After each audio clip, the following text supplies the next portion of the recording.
Will LNG markets need gas until 2070?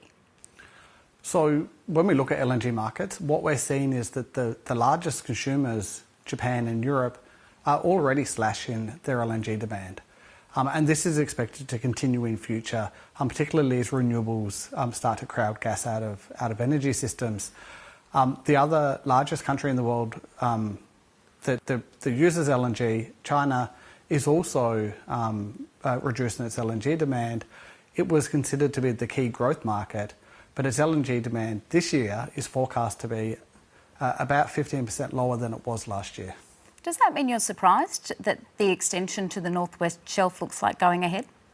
I'm not surprised. I think that when you look at declining markets, generally companies will often compete to be the last man standing, and I suspect that Woodside's move is part of this.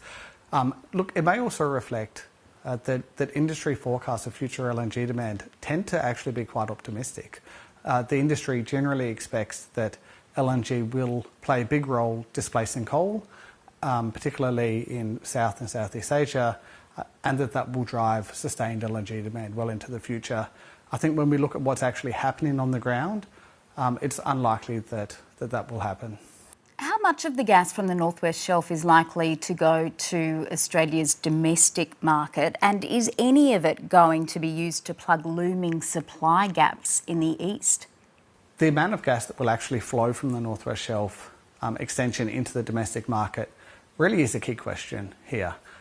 Woodside are currently behind on their domestic reservation commitments. They're meant to supply 15% of reserves. They're nowhere near that at the moment. The other question here for the Northwest Shelf extension is where the gas that will be needed to keep the plant running for the next 40 years, where that gas will actually come from.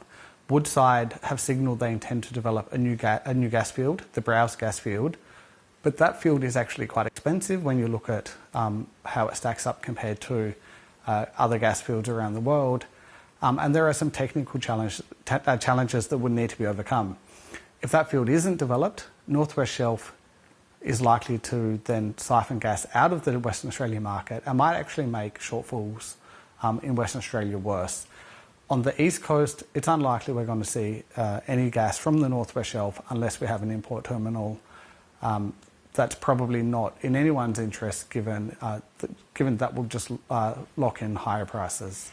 Does that mean that the federal government should have dealt with both the Northwest Shelf and the Browse projects together in the Australian interest?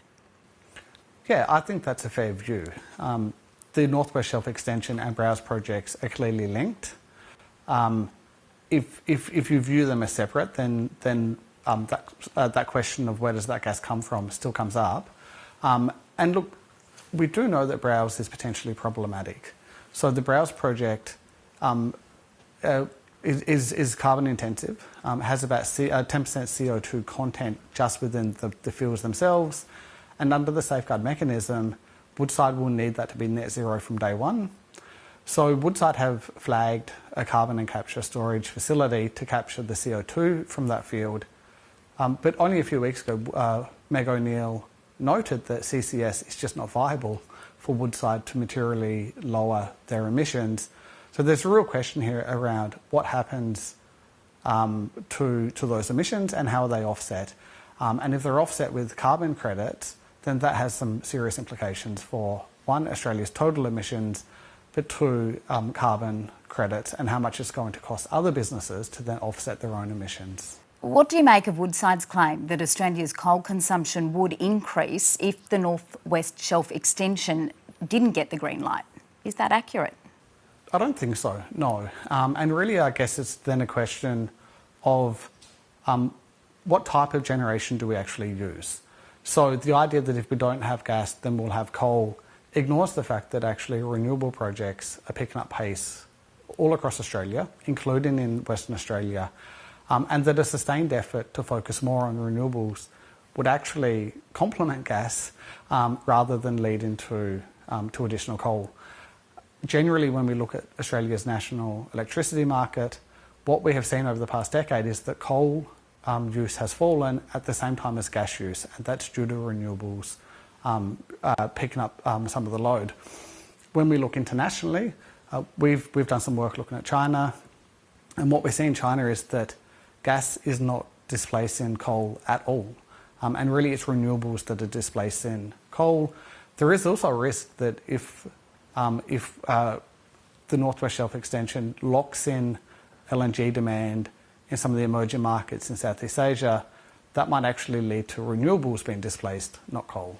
Josh Runciman, thank you. Thank you.